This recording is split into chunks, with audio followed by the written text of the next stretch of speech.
This paper towel. We use this to dry our hands or whatever. Every time we use one, every time we pull something off, it costs us money. Every flick of a light switch costs us money. Every turn of a ceiling fan. Every turn of an ignition switch in a car. Every time we get on a bus or a train, it costs us money. We can barely take a few steps in civilization without it costing us money. In fact, just to get to work for most of us, unless we walk, just to get to work costs money. To get to the place where we need to make money costs us money in the first place. Protean view, money is arbitrary. It is completely arbitrary. But it is not worthless. Arbitrary and worthless are not the same thing. Okay? Money is points. It is resource points. It's an arbitrary system of quantifying real material resources. All those things you mentioned cost money because it took resources to produce them. Those paper towels were made out of trees or recycled other paper which were made out of trees. Those trees either had to be cut down from a forest or they were grown in an agricultural tree farm setting. You know, the car that takes you to work is made out of steel, which had to be assembled by many factory workers using components shipped in from many different locations. The metal had to be purified from the ore, which was mined out of the earth. I mean, everything in society which we pay money for takes resources to produce. You get your money because in your job you're doing work and you're producing some type of resource for society. Okay? And you get completely arbitrary points to compensate you for that. We use these resource points instead of exchanging resources directly because barter doesn't work for any society with more than 3 people. Now you can complain about it all you want, Protean view, but the resources represented by that money gives you personally, plenty of benefits.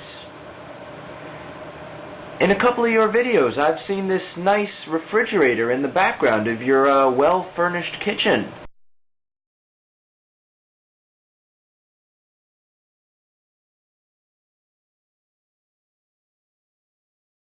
Tell me, Protean view, did you make that refrigerator? Did you? Did you mine the aluminum and the copper and the iron from their several ore deposits in different states, possibly different countries? Did you transport the materials to a central place? Actually, several central factories. First, where the ore was purified into metal, then where it was formed into components, the wires and the frames of the fridge. Did you do the research yourself? Did you do the scientific research necessary to know what happens when gases and liquids change state, and what reactions release thermal energy and what actions absorb thermal energy? Did you do the engineering research necessary to apply that scientific knowledge to the practical situation of the compressors and all the plumbing that actually make your fridge work?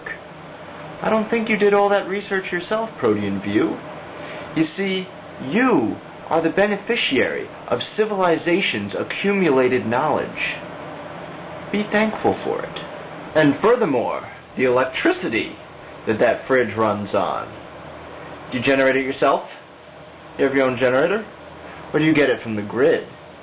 You see, society has built a massive electric dynamo to get you that electricity. You don't even have to think about it. You just plug anything you want into the wall, and you've got 120 volts, practically zero internal resistance on that power supply. You can power whatever you want for a nominal fee.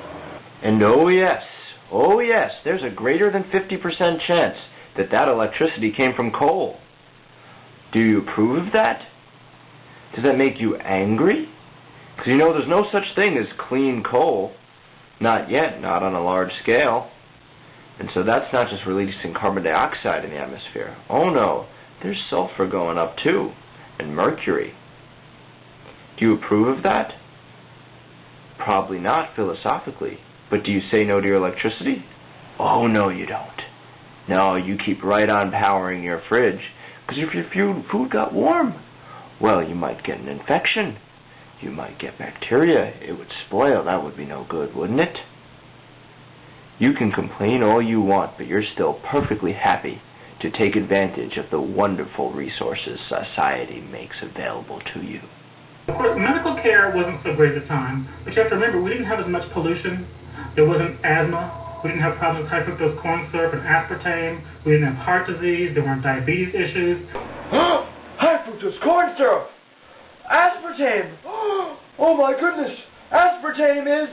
evil. Evil. Very, very evil! Asthma, heart disease, diabetes. Asthma, heart disease, diabetes, yes, yes, yes. Very, very, very serious diseases these. And no way anybody can ever survive those with the help of modern medicine. Oh no, instantly lethal. Completely different from smallpox and malaria and tuberculosis and diseases which were big threats in pre-industrial times. Oh yes, people survived those diseases at least 30% of the time. So much of a better survival rate than from modern diseases. In all seriousness, though, the eradication of smallpox was one of the greatest achievements in the history of humanity, right up there with landing on the moon. You see, every parasite is perpetually in an evolutionary arms race with its host, and the host is likewise in an arms race with its parasite. They're locked in a vicious cycle of evolving ever more elaborate measures and countermeasures against each other. But the way the evolutionary incentives work out, the parasites almost always have a lead against their hosts. Hosts are always playing catch-up in these evolutionary arms races. Except for us. We eradicated smallpox. We took our knowledge that comes with our civilization, and we struck back against the viruses. We destroyed one of our parasites. No other species has ever been able to mount a deliberate and a successful campaign against one of its parasites. The only way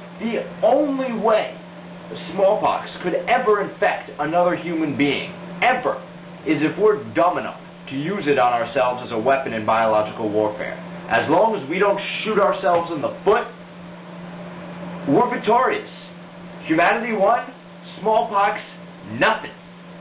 That's it. Game over. And you know what? We're coming for malaria next. Oh yeah. And tuberculosis. Polio. We're coming for you, punk. Even AIDS. It's a bit more of a challenge, but I bet we're going to eradicate AIDS too. Because we've got civilization. And that is the greatest evolutionary breakthrough in the history of this planet. Now, Protean View, you're an ideologue. You're an ideologue and a dreamer. That's not necessarily a bad thing.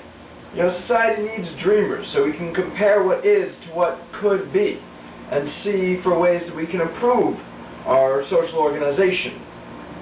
But we can't ever let the dreamers run things, because they're not very good at running things. And you wouldn't be very good at running society either. You see, ideology needs to be tempered with pragmatism. And you have absolutely no pragmatism. In all the videos of yours I've seen, and admittedly I haven't seen all of them, but in all the ones I have seen, I haven't seen a single concrete proposal. You attack what's out there, and you propose, you know, starry-eyed, vague alternatives, but no real, concrete ideas. And you get angry at skeptics for not contributing ideas of our own and not building off of your ideas. Well, there's not really anything to build off of. You need to get a bit more specific, buddy. You see, all these institutions that you don't like, money and banking and governments and corporations, they all exist for a reason. They solve practical problems in the real world. They don't necessarily solve them well or perfectly. We could probably do better than many of them. But they're the best thing going right now. And it would be stupid, supremely retarded, to throw away something that works all right and start anew. What we should be doing is improving the institutions we have through the democratic means which we have set up in society to improve social institutions. starting from scratch is always more work than starting from something that you already have. It's the evolutionary way. That's how life has got to where it is now, by improving on what it has already, not starting from scratch. So you know what? I'm not going to take your ideas seriously until you make them more concrete, until you have actual, real proposals. Sorry, buddy. Arfafluga half a straight.